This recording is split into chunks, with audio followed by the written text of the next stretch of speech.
अस्सलाम वालेकुम ख़वातीन हज़रात, मैं हूं आपका मेज़बान सुमैर। तो आज के नए प्रोग्राम में हम आपको खुशामदीद कहते हैं। दोस्तों, आज की इस वीडियो में हम बात करेंगे सवेरा नदीम की ज़िंदगी के बारे में, उनके कैरियर के बारे में, हरीम फारूक की ज़िंदगी और उनके कैरियर के बारे में, और साथ में हम बात करेंगे ड्रामा सीरियल बिस्मिल में हरीम फारूक को जिस तरह से शूट किया गया, जिस तरह से उनके बेहुदा सीन्स दिखाए गए हैं, वो क्या सीन है, वो क्या मामला है, क्यों सोशल मीडिया पर उस पर बात की जा रही है, क्यों बड़े बड़े अदाकार इस बात का बुरा मना रहे हैं कि ऐसे सीन्स और इस तरह से क्यों फिल्माया गया है, क्यों इस तरह के सीन रिकॉर्ड करके दुनिया को दिखाया जा रहा है, जबकि अदाकारा को शायद इस बारे में पता ही नहीं है।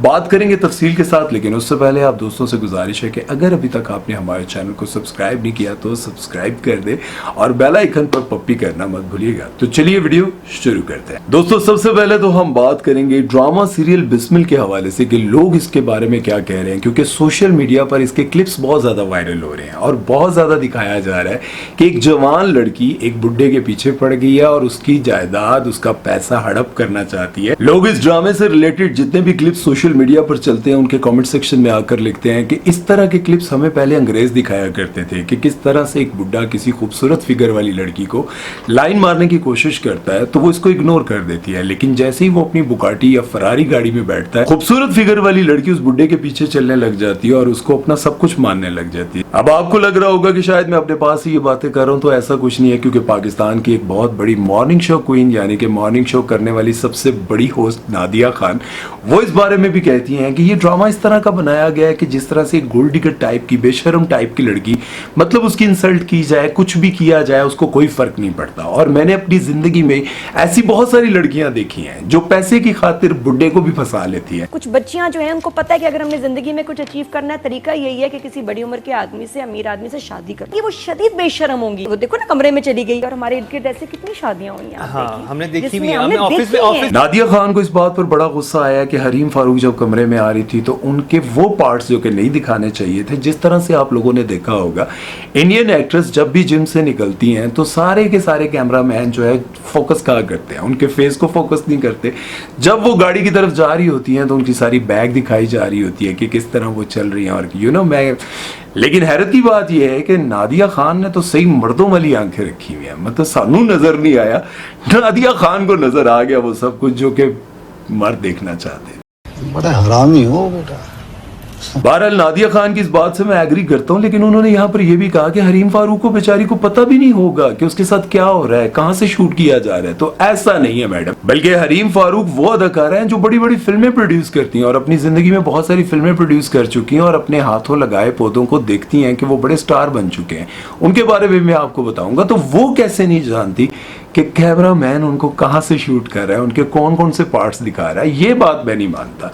बहरहाल ड्रामे के हवाले से ये कंट्रोवर्सी है कि हरीम फारूक जो है, एक तो इस किरदार के लिए सूट नहीं कर रही, माजरत के साथ हरीम, लेकिन आप अपना किरदार बहुत अच्छे से निभा रही है, आप परफॉर्मेंस बहुत अच्छी दे रही हैं। लेकिन लोगों का ये कहना है कि इसकी जगह इकरा अजीज को होना चाहिए था, अलीजे शाह को होना चाहिए, जो थोड़ी तेज लगती, मतलब चतर चलाक लगती, फौरन बंदे को काबू करने वाली।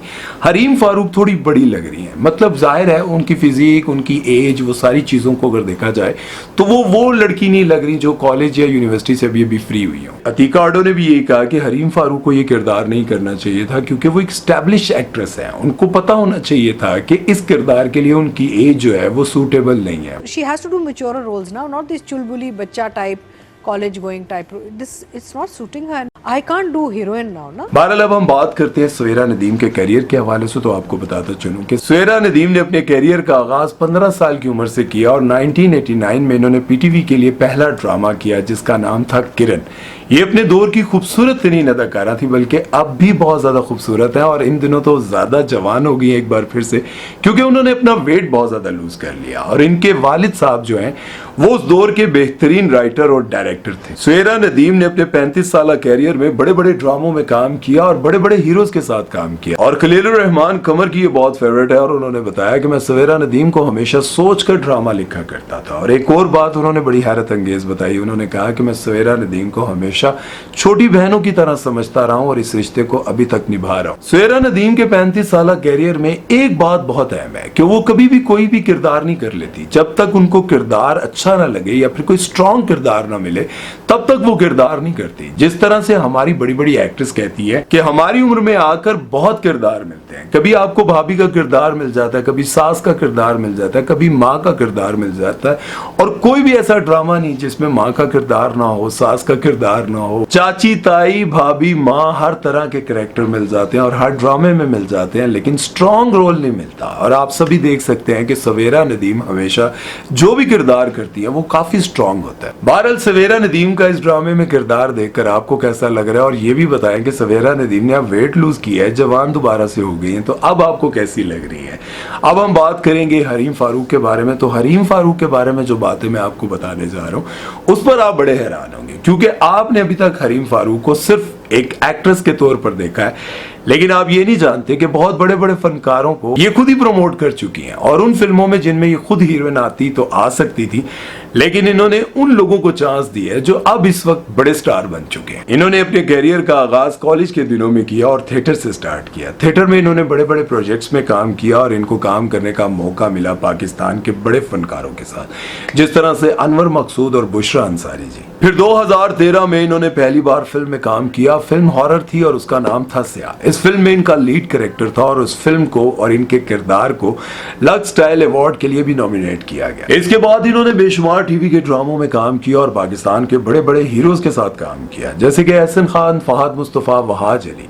और फिर इन्होंने पाकिस्तान के जो बड़े बड़े रियलिटी शोज हैं उनमें जज की सीट को भी संभाला, और उसके बाद ये पाकिस्तानी फिल्म इंडस्ट्री की बड़ी प्रोड्यूसर बन गई और इन्होंने अपनी जिंदगी में बड़ी बड़ी फिल्में भी प्रोड्यूस की। जैसे कि मैंने आपको शुरू में बताया था कि इन्होंने ऐसी फिल्में भी बनाई और ऐसे लोगों को भी काम दिया, ऐसे लोगों को भी प्रमोट किया जिनको कोई नहीं जानता था, लेकिन अब वो पाकिस्तान की बड़ी सेलिब्रिटीज हैं। जनान फिल्म तो आप लोगों ने देखी होगी, अगर नहीं देखी तो हानिया आमिर को तो आप सभी जानते हैं। हानिया आमिर को जनान फिल्म में पहली बार चांस देने वाली हरीम फारूक की थी। हरीम फारूक ने पहली बार उनको चांस दिया और साथ में उस फिल्म में काम करने का 1 लाख रुपया भी दिया था। उस वक्त हानिया आमिर सिर्फ टिकटॉक और डब स्मैश पर वीडियोस बनाया करती थी और हरीम फारूक ने उनको देखा और उन्होंने कहा कि इनको कास्ट करना है, और 1 लाख रुपया भी हरीम फारूक ने ही ऑफर किया था, जिसका हानिया आमिर की जुबान से कोई यकीन ही नहीं कर रहा था, ना उनके रिश्तेदार और ना ही उनके दोस्त अहबाब।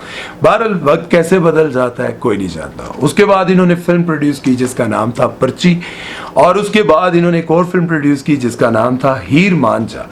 अब ये खुद इतनी बड़ी प्रोड्यूसर है, तो हरीम जी तो असी नजर नहीं आते हैं, नहीं असी एक्टिंग नहीं कर सकते हैं, बहुत अच्छे जी, बाकी सारे लोगों को आप चांस दे देती है, सुमैर को चांस नहीं देती। बहरहाल कोई गल नहीं, खैर मैं भी अपनी बड़ी फिल्म बनावांगा। बहरहाल जी हरीम फारूक की जिंदगी पर भी बात की, सवेरा नदीम की जिंदगी पर भी बात की, ड्रामे के हवाले से भी बात की। यहाँ पर असल बात जो करने वाली है वो ये है कि बहुत सारी ऐसी लड़कियां, जवान लड़कियां हैं, वो जिंदगी में भटकती कैसे हैं, जरा गौर कीजिएगा, क्योंकि मेरी वीडियो का बनाने का जो मकसद होता है वो आप लोगों के लिए एक मैसेज होता है। जिंदगी में अक्सर लड़कियां कैसे भटकती हैं, जब उनके इर्द गिर्द कुछ ऐसी लड़कियां होती हैं जो मैट्रिक पास, FA पास, उसके बाद वो कोई जॉब करती हैं और जॉब करते हुए उनको एक अच्छा अमीर लड़का या फिर कोई बुढ़ा मिल जाता है जो उनकी जवानी को, खूबसूरती को, नादानी को देखते हुए उनको आईफोन लेकर देते हैं, अच्छे अच्छे महंगे महंगे 1.5 लाख रुपए के परफ्यूम लेके देते हैं, अच्छे बड़े महंगे ब्रांड के कपड़े लेकर देते हैं। इर्द गिर्द के लोग देखते हैं कि यार ये मैट्रिक पास है, इसके पास इतना अच्छा आईफोन, इसके पास इतना महंगा परफ्यूम, इसके पास गाड़ी, ये सब कुछ कैसे आ गया। जबकि दूसरी तरफ देखा जाए तो बहुत अच्छी पढ़ी लिखी लड़कियां 30-30, 40-40 हजार रुपए पर जॉब कर रही होती है, क्योंकि उनके पास ना तो खूबसूरती होती है ना उनके पास बेहयाई होती है। वो इस काम में पढ़ना ही नहीं चाहती, वो चाहती हैं कि अपने कैलिबर को देखते हुए, अपने माँ बाप की इज्जत को देखते हुए, जो मैं जॉब कर रही हूँ वो इज्जत से करूंगी, भले ही मुझे 35-40 हजार रुपए मिले। याद रखें, पैसा आने जाने वाली चीज है, जो अल्लाह ने आपके नसीब में लिखा है वो किसी न किसी तरह से आप तक पहुंचना है।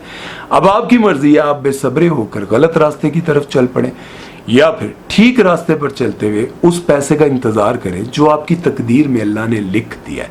जो अल्लाह ने आपकी तकदीर में लिखा वो आपको मिलकर रहना है, कोई नहीं रोक सकता, क्योंकि पैसा, दौलत, शोहरत, इज्जत सब कुछ अल्लाह ने आपके नसीब में लिख दिया है, औलाद आपके नसीब में लिख दी है, जो आपको मिलकर रहनी है, कोई आपसे छीन नहीं सकता। बस आपको मुतमईन होना है।